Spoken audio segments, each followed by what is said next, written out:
నమస్తే, నేను doctor Harish Teneti and మనము వీడియోస్లో మాట్లాడుకుంటూ కొన్ని యూస్ఫుల్ టిప్స్ తెలుసుకుంటూ ఉన్నాము. ఆ యూస్ఫుల్ టిప్స్లో ఇది చాలా ఇంపార్టెంట్ అండ్ మీ లైఫ్లో మీరు ఏదైనా సాధించాలి, తెచ్చుకోవాలి, గొప్పగా మారాలి అనుకుంటే ఇది చాలా ఉపయోగపడుతుంది. సో కేర్ఫుల్గా వినండి. ఇది ద 4 బ్లాక్ ప్రిన్సిపల్ అంటాం. ఈ 4 బ్లాక్లో ఫస్ట్ బ్లాక్ హార్ట్, మన గుండె. సెకండ్ బ్లాక్ మన బ్రెయిన్, మన ఆలోచన శక్తి or brain or mind. Okay, first heart, తర్వాత మైండ్, తర్వాత లెగ్స్, తర్వాత ఆర్మ్స్, హ్యాండ్స్. ఓకే, ఈ 4 చాలా ముఖ్యమైన అంశాలు. మీరు ఏదైనా సాధించాలి, ఒక గోల్ పెట్టుకుంటే ఈ 4 చేస్తున్నానా లేదా చూసుకోండి. 4 బ్లాక్ ప్రిన్సిపల్. ఈ 4 బ్లాక్లో ఫస్ట్ వచ్చేసి heart, brain, legs, hands. Okay, order ఎటైనా మార్చుకోవచ్చు. ఇది ఫస్టా అది ఫస్టా కాదు పాయింట్. ఇక్కడ ఆర్డర్ ఎట్లాగైనా మార్చుకోవచ్చు. ఫస్ట్ వచ్చేసి యువర్ హార్ట్. నీ జీవితంలో ఏది మారాలన్నా సరే నీ హార్ట్లో బిహేవియర్ చేంజ్ అవ్వడం రావాలి. ఓకే, నీ మైండ్లో ఇంటెన్షన్ మారాలి, నీ హార్ట్లో బిహేవియర్ మారాలి. ఈ 2 మారినప్పుడు ఖచ్చితంగా నీ లోపల చేంజ్ రావడం స్టార్ట్ అవుతుంది. గెలుపు దగ్గరికి రావడం మొదలవుతుంది. ఏదైనా సక్సెస్ సాధించాలి అంటే హార్ట్ లోపల ఫస్ట్ ఏమేమి బిహేవియర్స్ ఆ గెలుపు కోసం ఆపుతున్నాయి అని తెలుసుకోవాలి. అంటే ఫర్ ఎగ్జాంపుల్ ఒక అమ్మాయిని ప్రేమించడం మొదలుపెట్టావు. ఓకే, నువ్వు డిగ్రీ జాయిన్ అయ్యావు, నీకేదో మంచి కెరియరు, జాబ్, లైఫ్ ఇట్లా ఆలోచిస్తున్నాము. కానీ నువ్వు ఎవరో అమ్మాయిని ప్రేమించడం మొదలుపెట్టావు అండ్ వదలలేకపోతున్నావు. దేనికో అడిక్ట్ అయ్యావు. సిగరెట్కో, పాన్కో, లేకపోతే ఫ్రెండ్స్తో ముచ్చట్లకో, కంప్యూటర్కో, ఫోన్కో, దేనికో అడిక్ట్ అయ్యావు. నీ ఇంటెన్షన్ ఏంటి? మంచి జాబ్ తెచ్చుకోవాలి అని ఇంటెన్షన్. కానీ నీ బిహేవియర్ ఏంటి? ఊరికే ఫోన్ చూస్తున్నావు, ఊరికే పేపర్లు చదువుతున్నావు, టైం వేస్ట్ చేస్తున్నావు, ఫ్రెండ్స్తో ముచ్చట్లు పెడుతున్నావు. ఇట్లా ఏదైనా ఉంది అంటే నీ ఇంటెన్షన్కి నీ బిహేవియర్కి ఎక్కడో మ్యాచ్ అవ్వట్లేదు, ఫెయిల్ అయిపోతావు. ఫెయిల్ అంటే మార్కుల్లో ఫెయిల్ కాదు, జీవితంలో ఆ ఓరియంటేషనే మిస్ అయిపోతావు. సో అందుకని ఫస్ట్ థింగ్ నీ హార్ట్లో బిహేవియర్స్ ఏమేమి అడ్డుపడుతున్నాయి నా గోల్కి అనేది ఇంపార్టెంట్గా రాసుకోవాలి. ఒక బోర్డు పెట్టుకుని నా గోల్ ఏంటి, నేను డిగ్రీలో మంచిగా తెచ్చుకుని ఇక్కడి నుంచి ఒక ప్రాజెక్ట్ పట్టాలి అని అనుకున్నాను అనుకో, ఆర్ నేను బిజినెస్ పెట్టి సక్సెస్ అవ్వాలి. దానికి అడ్డుపడే బిహేవియర్స్ నా లోపల ఏమున్నాయి? నేను ఒక క్రికెటర్ అవ్వాలి, నాలో అడ్డుపడేది ఏంటి? అట్లా కూర్చుని ఉండడం, బాల్ వస్తున్నా మూవ్ అవ్వకపోవడం ఉంటే నేను బ్యాడ్ బిహేవియర్లో ఉన్నట్టు. సో అందుకని బిహేవియర్లో ఏం మార్పు తీసుకురావచ్చు, ఇది చాలా ఇంపార్టెంట్. బిహేవియర్లో మార్పులు రావాలంటే first and foremost thing neck back స్ట్రైట్గా ఉంచడం నేర్చుకోవాలి. స్ట్రైట్గా ఉండాలి. ఓకే, నెక్ బ్యాక్ స్ట్రైట్గా ఉన్నవాడు ఓరియంటేషన్ సరిగ్గా ఉంటుంది, నెంబర్ 1.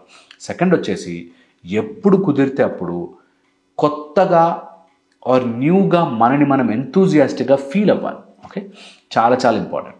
సెకండ్ వచ్చేసి బ్రెయిన్. మన బ్రెయిన్ ఏ ఇంటెన్షన్తో పనిచేస్తుంది అన్నది ఎప్పటికప్పుడు అసెస్ చేసుకుంటూ ఉంటుంది మన మైండ్. ఒకవేళ నేను డాక్టర్ కావాలి అనుకున్నాను, కానీ ఎందుకు డాక్టర్ అవ్వాలనుకుంటున్నాను? డబ్బులు సంపాదించాలి బాస్, బాగా డబ్బులు సంపాదించాలి అని అనుకున్నాను అనుకో, నేను ఐఎమ్ ఏ బ్యాడ్ డాక్టర్.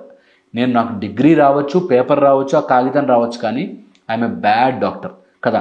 నా ఇంటెన్షన్, నా బిహేవియర్ ఇవి మ్యాచింగ్లో ఉండాలి. నా ఇంటెన్షన్ ఏమో డబ్బులు సంపాదించాలని, నేనేమో ఇక్కడ డాక్టర్ చదువులు చదువుతున్నాను అనుకో, మ్యాచ్ కాదు. ఓకే, సో అది వెరీ ఇంపార్టెంట్. మన ఇంటెన్షన్ మన మైండ్లో ఏముంది? నేను డాక్టర్ అవ్వాలి ఈజ్ ఎ గుడ్ ఇంటెన్షన్. నేను డబ్బులు బాగా సంపాదించడం కోసం డాక్టర్ అవ్వాలి is a very bad intention. Okay, so ఇది చాలా క్లారిటీగా మైండ్లో పెట్టుకోండి. దీంతోపాటు మీ కాళ్ళు, మీ చేతులు, ఓకే, లెగ్స్ అనేవి మీరు ఏదైతే గోల్ ఉందో అటువైపుగా అడుగులు వేస్తున్నారా లేదా అని గుర్తించడం. నాకు 4 years బ్యాక్ ఒక గోల్ ఉండింది సార్, నేను సినిమా డైరెక్టర్ అవుదాం అనుకున్నాను అని చెప్పి ఇంకా అక్కడే ఉన్నాడు ఆ మనిషి.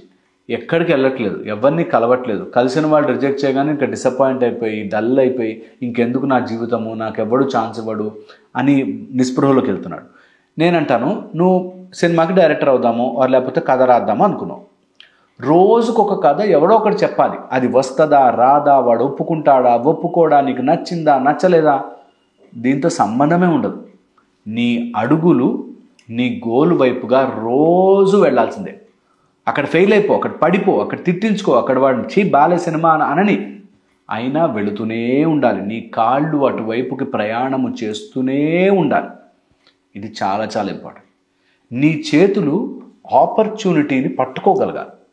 ఒక ఆయనకి ఇలాగే సినిమాలో చెయ్యాలనుంది అని వచ్చాడు. మా దగ్గర కౌన్సిలింగ్కి వస్తారు కదా, వచ్చాడు.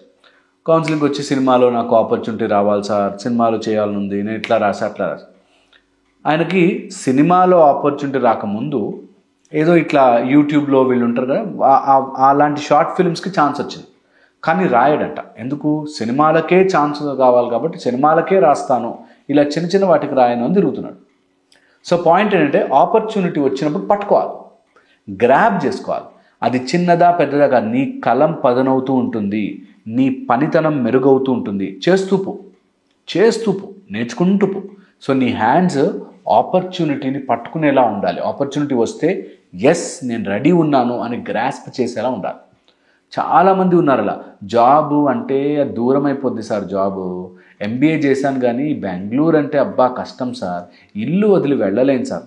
అంటే నీకు డిగ్రీ వచ్చేసేసి నీ ఇంటి పక్కనే ఒక పెద్ద బిల్డింగ్ కట్టి అందులో ఆఫీస్ పెట్టి నీకు ఉద్యోగం ఇవ్వాలా? ఎవడిస్తాడు? ఇవ్వడు కదా. సో ఎక్కడ ఆపర్చునిటీ ఉంటే అక్కడికి నడిచి వెళ్ళాలి. వెళ్ళిన చోట వాడు ఎలాంటి ఆపర్చునిటీ ఇచ్చినా దాన్ని యాక్సెప్ట్ చేయాలి. యాక్సెప్ట్ చేసి దాని మీద అంచెలంచెలుగా ఎదగాలి. చాలామంది సక్సెస్ అంటే ఇట్లా గీత అనుకుంటారు. కాదు, సక్సెస్ అంటే ఇట్లా ఇట్లా ఇట్లా ఇట్లా ఇట్లా ఇట్లా అప్పుడు సక్సెస్. సో చాలా టైం పడుతుంది. దీన్ని అర్థం చేసుకోకుండా ఉంటే మీకు ఎప్పటికీ సక్సెస్ మీ చేతిలో గ్రిప్లా రాదు. సో అందుకని 4 బ్లాక్ ప్రిన్సిపల్ గుర్తుపెట్టుకోండి. ఫస్ట్ బ్లాక్ మీ హార్ట్, అక్కడ వర్కౌట్ చేయండి, అక్కడ రిపేర్ చేయండి, మీ బిహేవియర్లో మార్పులు తీసుకురండి. సెకండ్ బ్లాక్ వచ్చేసి మీ బ్రెయిన్, మీ మైండ్లో మీ ఇంటెన్షన్ కరెక్ట్గా పెట్టుకోండి. ఓకే. థర్డ్ వచ్చేసి మీ లెగ్స్, ఆపర్చునిటీ వైపుకి పడేసిన, వాడు కొట్టిన తిట్టిన పదే వెళ్ళండి ఆపర్చునిటీ వైపుకి. ఇంట్లో కూర్చుని నీకు ఆపర్చునిటీస్ రావాలంటే రావు. ఓకే. ఫోర్త్ వచ్చేసి నీ చేతులతో ఆపర్చునిటీని అందుకోండి. ఏదైనా ఆపర్చునిటీ వస్తే టేక్ ఇట్, గ్రాస్ప్ ఇట్. ఇది చాలా చాలా హెల్ప్ చేస్తుంది మీకు. ఎంత ఉపయోగపడుతుందంటే మీ జీవితపు గమనాన్ని మారుస్తుంది. ఇది నోట్ చేసి పెట్టుకోండి ఎక్కడైనా. సో ఈరోజు మీరు ఒక పేపర్ గోడకు అంటించి నా గోల్ ఏంటి, నేను హార్ట్ని ఎట్లా వాడా, బ్రెయిన్ ఎట్లా వాడా, నా లెగ్స్ ఎట్లా వాడా, నా ఆర్మ్స్ ఎట్లా వాడా, ఎక్కడైనా ఆపర్చునిటీ కోసం ట్రై చేశానా, అసలు వెళ్ళానా ఏదైనా ఆపర్చునిటీకి, లేదా వెళ్ళలేదా, అంటే వాళ్ళు రిప్లై ఇస్తే బాగుండు అని వెయిట్ చేస్తున్నానా, వాళ్ళు రిప్లై ఇచ్చేలాగా నేను 1కి 10 కంపెనీల్లో అప్లై చేస్తున్నానా, ఇట్లాగా మీరు అడుగు ముందుకు వేస్తే తెలియకుండానే వస్తుంది. అండ్ అన్నిటికంటే పెద్ద కిక్, అన్నిటికంటే పెద్ద మజా సక్సెస్. లైఫ్లో దేనికి రాని మజా సక్సెస్లో వస్తుంది బాస్. అండ్ అందుకే సక్సెస్ స్టోరీస్ అంత ఫేమస్. నేను అట్లా కష్టంలో ఉండేవాడిని, అంత గొప్పవాడిని అంటే ఓ అని చప్పట్లు కొడతారు. అండ్ అది best feeling on the earth. So మీకు ఎప్పుడైనా కుదిరితే, మీరు ఎప్పుడైనా ప్రాబ్లంలో ఉంటే, దట్స్ ద ఆపర్చునిటీ. ఈ ప్రాబ్లం నుంచి దాటి నేను బయటకు వచ్చాను, చూసావా ఎంత గొప్పవాడినో అని మీరు చెప్పుకోవడానికైనా మీకు ఉంటుంది. కాబట్టి కష్టం వచ్చినప్పుడు బాధపడద్దు. Take it as an opportunity. ఈ కష్టం ద్వారా నేను దీన్ని దాటి బయటకు వస్తే రేపు పొద్దున నేను ఎట్లాంటి కష్టాలు దాటి వచ్చినా తెలుసా అని గొప్పగా చెప్పుకోవడానికి ఉంటుంది. So use it as an opportunity. సరేనా? నేను చెప్పింది ఆలోచిస్తారని. మళ్ళీ ఇంకో వీడియోలో కలుస్తాను. Thank you so much.